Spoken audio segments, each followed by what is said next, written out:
Advisor at the Australian Domestic and Family Violence Clearinghouse. And as Gabby explained earlier, what I'm going to talk about is really the initial thoughts of a paper in progress. So I'd be very interested in having some feedback, particularly about clarification of certain areas, or if any of you have suggestions about some directions that this paper might go in. So it is very much a paper in progress. So thank you for being guinea pigs and hearing out my initial thoughts. And it's just reflecting on what Gabby was saying in her introduction this morning, and I think that's a good way to start this paper. So that although it's tried, it's nonetheless true to say that every domestic violence death is a tragedy. And it's not only a tragedy for those people who have died, it's a tragedy for all of those people who are connected to that victim. And when we think about the events of this week, that's incredibly true. The homicides of Tammy Simpson, her child, her friend, and the suicide of their killer, Paul Rogers, who was Tammy's ex-partner and father of her children, has left behind not only her entire family and her friend's family devastated, and their friends devastated. She's also left behind a young son who's now going to grow up without the care and love of his mother and his sister. And so in that sense, these events are a terrible tragedy for our entire community, and they happen all too frequently. In 2007 and 2008, in Australia, the year for which we have the most recent records, there were 80 intimate partner homicides, there were 20 cases of parents killing their children, as well as 10 suicides of domestic violence, domestic homicide offenders, which I think is a terrible situation. And in fact, while the numbers of homicides overall have declined in the country in the past decade, the number of intimate partner homicides has remained relatively stable. So we really need to bring these figures down. So if we consider that intimate partner homicides are preventable, then we're charged with the responsibility for identifying, assessing and prioritising risk factors for it. And we also need to use our resources effectively to minimise those risks, monitor situations and control the environments so as to reduce the possibility of these deaths ever taking place. And based on many studies, a number of risk factors have been identified as associated with lethality in relationships characterised by domestic violence. And many of you will be familiar with those. They include access to guns, strangulation, homicidal and suicidal ideation, stalking, including when domestic violence enters the workplace and so on. Today, I just want to focus on one risk factor.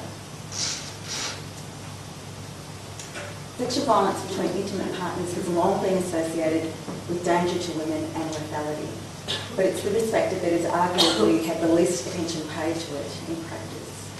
And it's the factor that more than others tends to be unreported by women, denied by abusive men and avoided by workers. So the aims of this presentation are really to provide an opportunity to explore the issue of sexual violence in the context of intimate partner homicide, looking at the evidence, and consider how we might better respond to this risk factor. And I suppose for me, this has been quite a journey actually, looking at some of our initial work around homicide.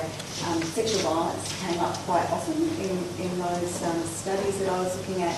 It comes up in risk assessment tools, but on the other hand, it doesn't get talked about. And some of you will be aware that the Clearinghouse published a paper earlier this year around intimate partner sexual violence and the fact that domestic violence services at least sometimes don't deal with that issue very well. And we're looking at how we might better integrate the domestic violence sector better with the sexual assault sector so that those issues get addressed for women.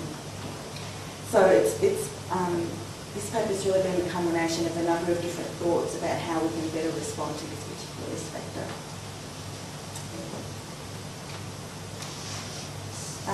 Although this presentation is going to focus on the homicide of victims of partner abuse, I just wanted to point out that, and that's because that tends to be the focus of the literature on this subject, but in situations of domestic violence there are actually a number of potential lethal outcomes. So the abuser may kill the victim and or the victim's children. The abuser may kill third parties, including relatives, neighbours, co-workers, police or court personnel. Or the victim may tragically kill themselves. The victim may kill the abuser. Now, just in regards to the last 2 points, it's worth noting that victims in intimate relationships are more likely to suffer from severe post-traumatic stress disorder, be more likely to have suicidal thoughts, and more likely to have an inability to trust than women who are physically but not sexually abused. So they're more at risk of those last 2 points.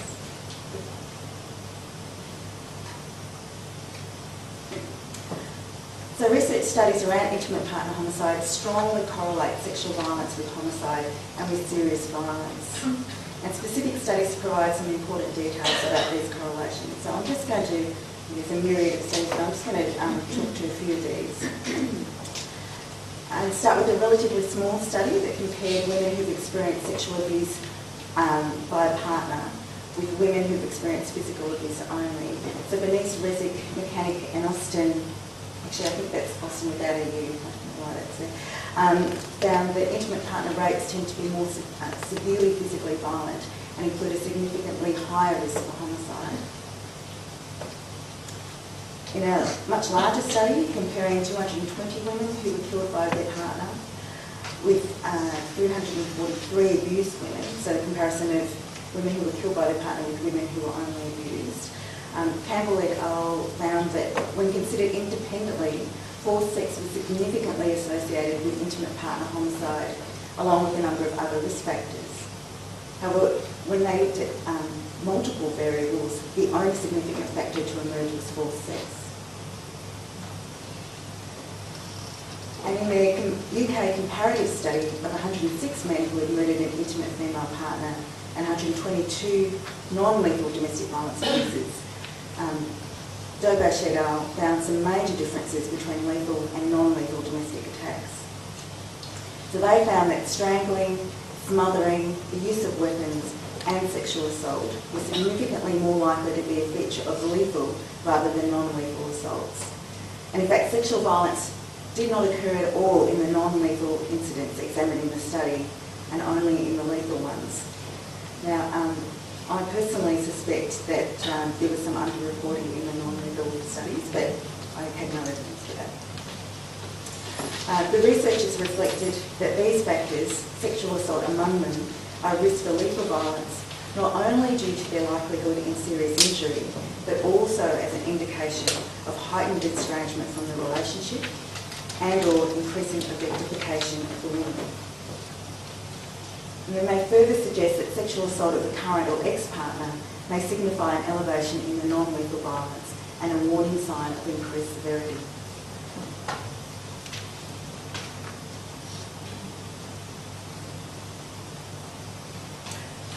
Okay, so Carolyn Block has reported on a large US research study which is comparing 87 lethal and 500 non-lethal domestic violence cases. And they also had a comparison group of women who were not abused in the past year.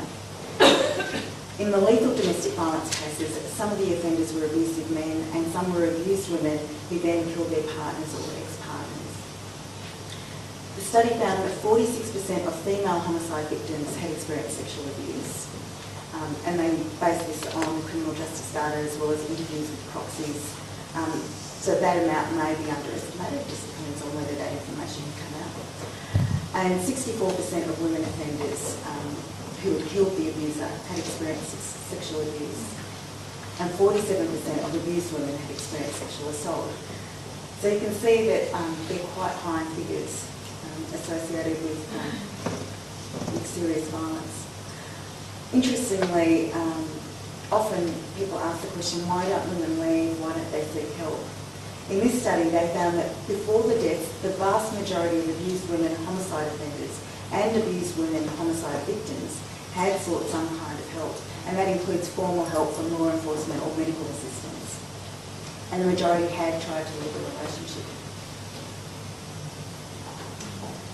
In a much smaller study, it's also worth noting,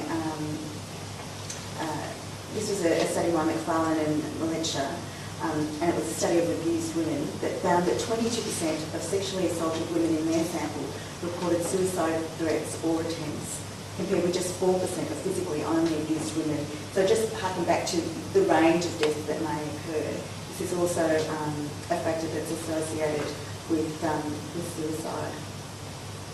So I won't detail any more studies here, although they'll probably be cited in the longer paper that the Clearinghouse is hoping to release. But I do note an important review study out of Campbell et al., who reviewed 10 years of research on intimate partner homicide, finding forced sex as an important risk factor.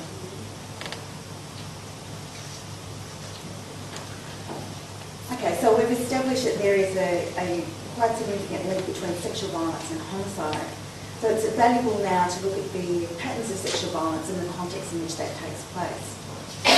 And a number of themes emerge from the literature which point to abusive men being aroused by violent sex, engaging in frequent sex, and links between sexual and other physical violence. So, for example,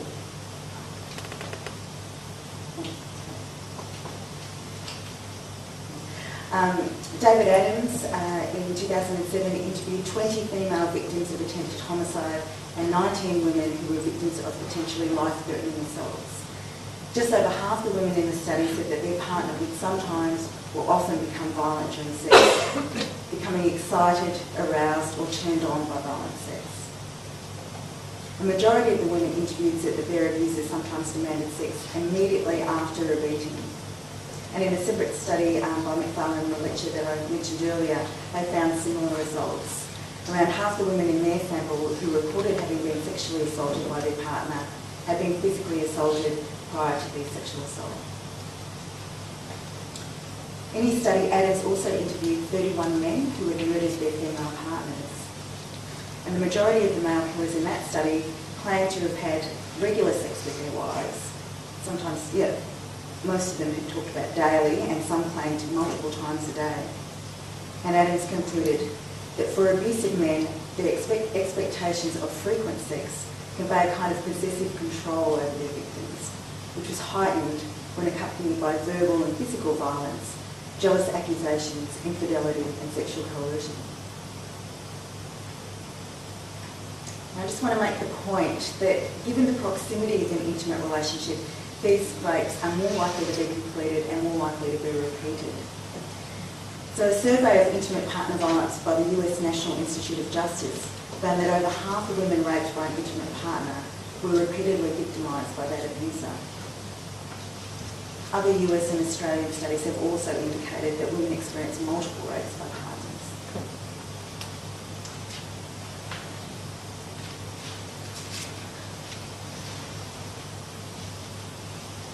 So looking at this evidence, the correlations between sexually abusive behaviour and lethality make sense when we think about what sexual abuse constitutes for both the victims and the perpetrators.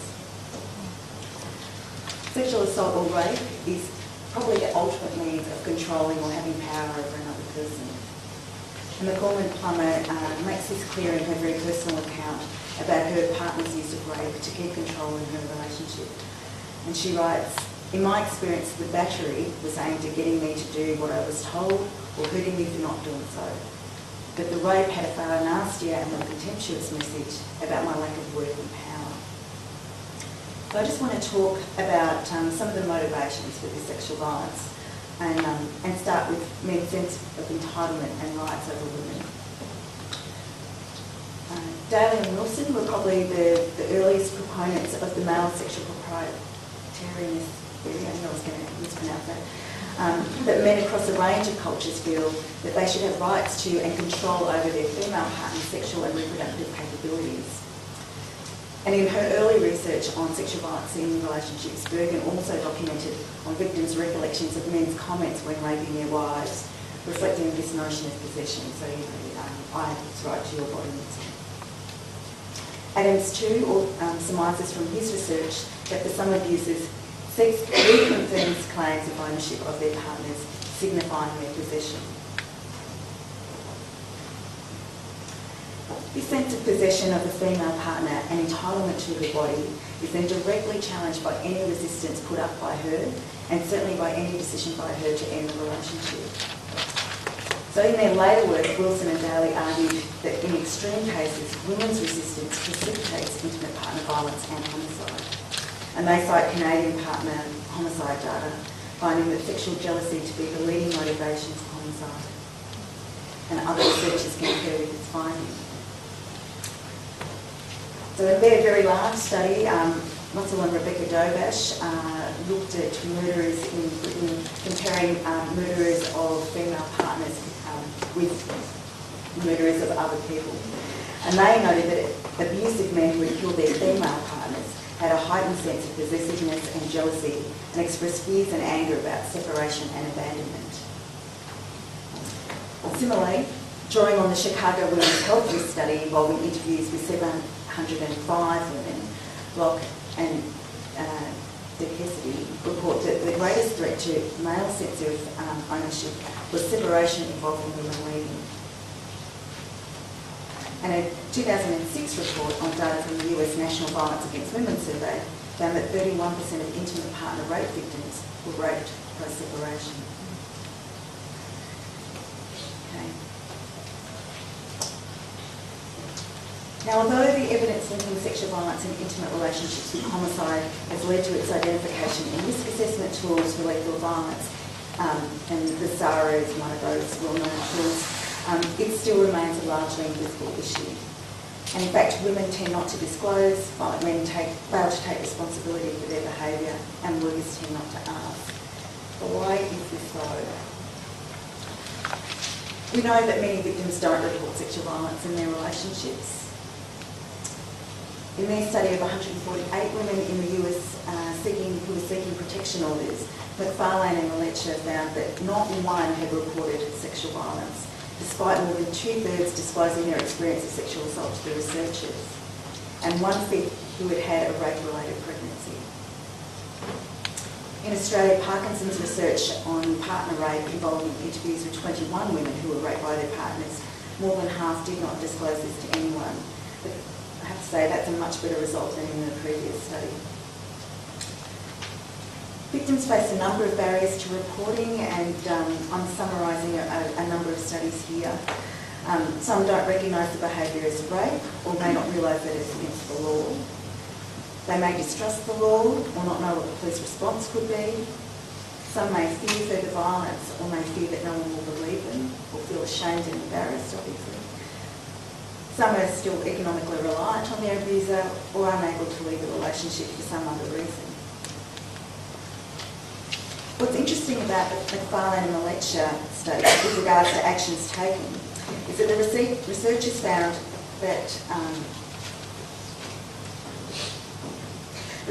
that not contacting the police after the first assault doubled a woman's chance of re-assault, and not applying for a protection order tripled her re-assault risk. And moreover, those who contacted somebody after the first assault, be it about a friend or a health worker, a counsellor or a police officer, they were many more times more likely to seek help again after further assaults. And these studies are underlined by, or these findings rather, are underlined by numerous studies that have observed that as the victim-offender relationship becomes more intimate, it's less likely that the incident is defined as rape. And that in fact the attribution of shame or blame to the victim increases over time and the level of perceived harm decreases. So what I'm trying to emphasise there is that it's incredibly important that we inform women and the community at large about this issue, and we encourage them to speak up when it occurs, because as some of those results have shown, the greater likelihood or their likelihood of continuing to seek help is increased if they seek help after that first assault. I just want to turn now to men's responses. And in a number of studies conducted with male abusers and killers, it's clear that men deny their violence and demonstrate little to no remorse over their behaviour or empathy towards their victims. For example, Adam's research with 31 killers found that none of them had ever admitted to raping or forcing their partner to have sex. Only 4 admitted to any kind of coercion, although 3 of these admitted to this pressure occurring on a weekly basis or more. Now, this contrasted sharply with his interviews with 20 female victims of attempted homicide, nearly 3/4 of whom reported having been raped by their partner. It's worth noting that Adams considered that women's accounts might represent some underreporting because of the way women defined rape, and he obviously also felt that the men were underreporting their sexual coercion and violence. Similarly, in their study of over 200 men in perpetrator programs in the US, Bergen and Bukovic found that more than half admitted to acts that constitute sexual assault, but the vast majority did not define their behaviour as such. That is, and that's including behaviour that included forced sex under threat, or the use of force or weapons, forced participation in sex with other people, and the enactment of pornography. So they didn't admit that that was sexual assault.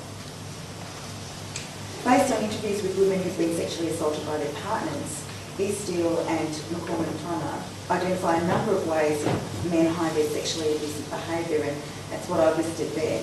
So they talk about denial, and then I'm just going to refer to some of the women's comments from their interviews. So, for example, but to this day he still says that it was his duty as a husband and it was my wifely duty.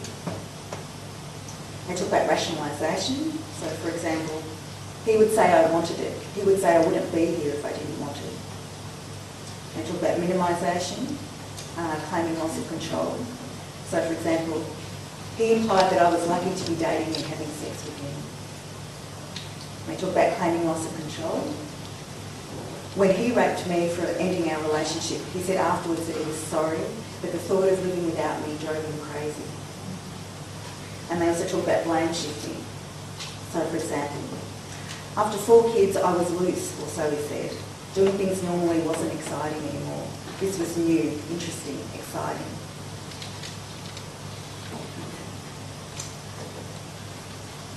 So thirdly, the problem with invisibility is that workers don't ask about sexual assault when women seek help around domestic violence, or they often don't. And as I said, this reflects some of the forums that the Clearinghouse has recently held in discussions with workers about their comfortableness in talking about these issues. And Parkinson's Australian research around this issue is illuminating. She interviewed 23 health professionals, and many of those acknowledged their hesitancy to address this issue with clients. At least one worker was oblivious to the issue. Some felt unqualified to talk about this issue and were unsure of their skills to respond. Some felt vulnerable themselves, particularly if they had an experience of sexual assault. And also their knowledge of the issue was uneven. So, for example, across the group, they disagreed about prevalence levels. Parkinson also interviewed 30 police, and she found that some police officers were more familiar than others with issues surrounding partner rape, although all identified this behaviour as a serious crime, which I think we should take as a positive indicator. However, some police officers admitted to knowing very little about this crime and had actually worked on very few, if any, cases. And they also disagreed as a group about how often such a rape occurs. Now, coupled with that, other obvious barriers to progressing with cases relating to sexual assault. So police were concerned with the difficulty of proving partner rape.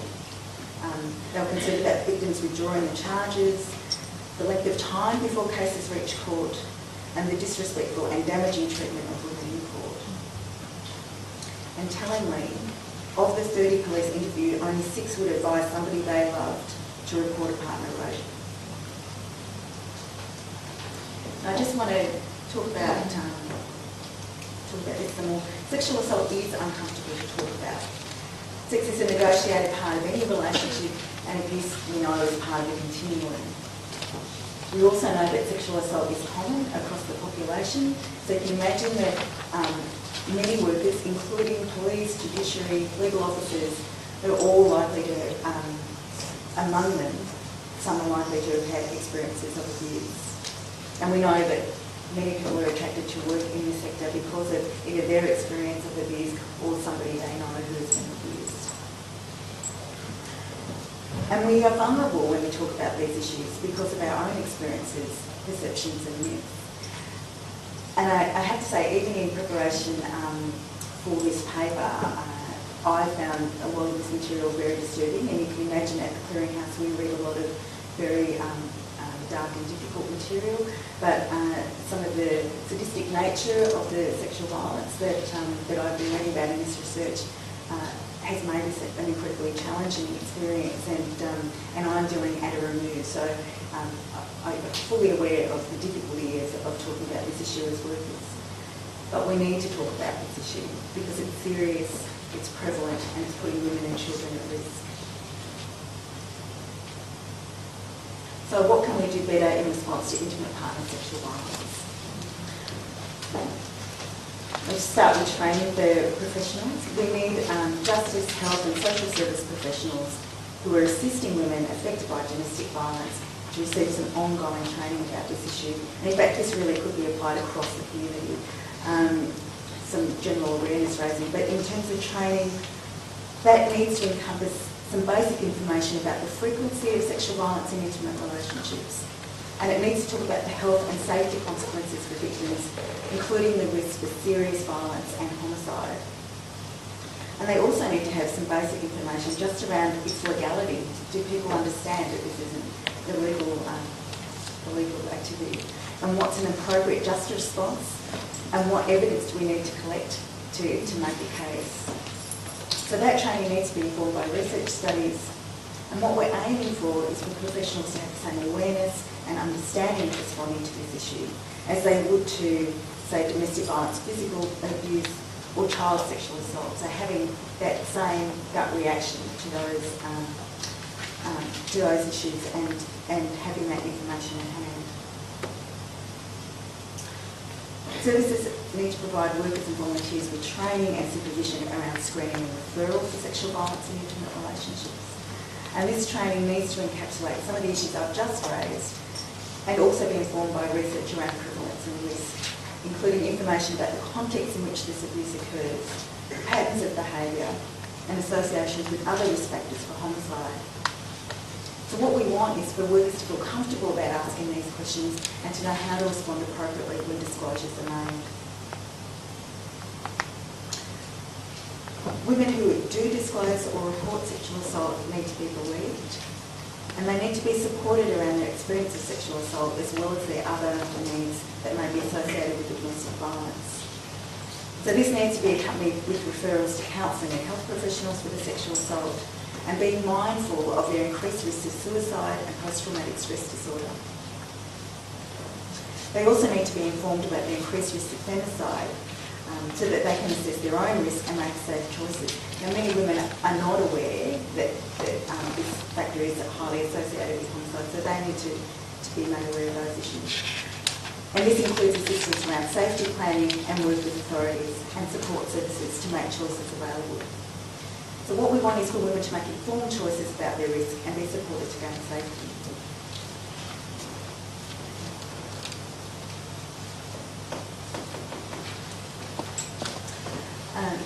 Prosecutors need to assess the risk of lethality and craft appropriate protection orders and other sanctions.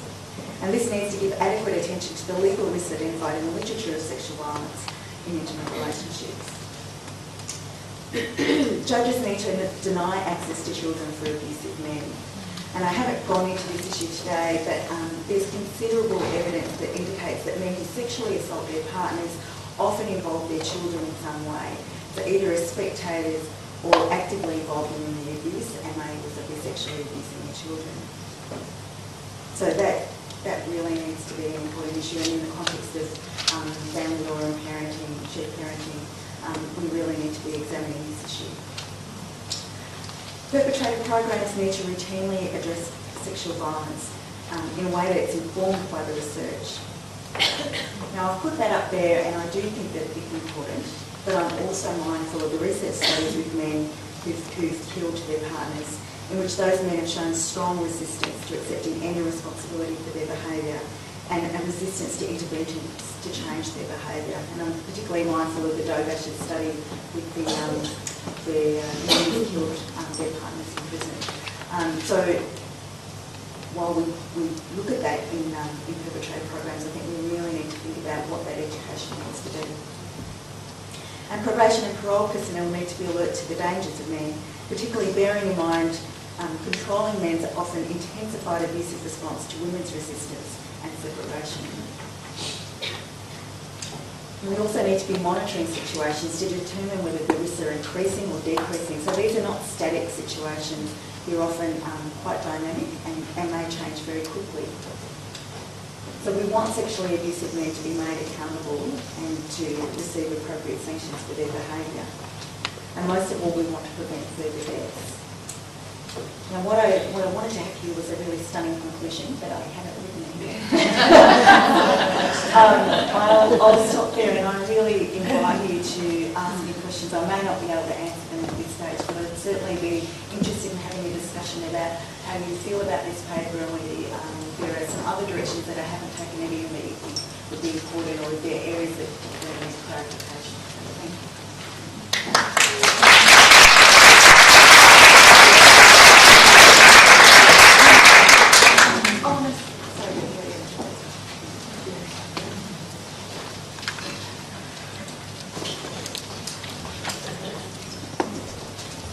Is there a question?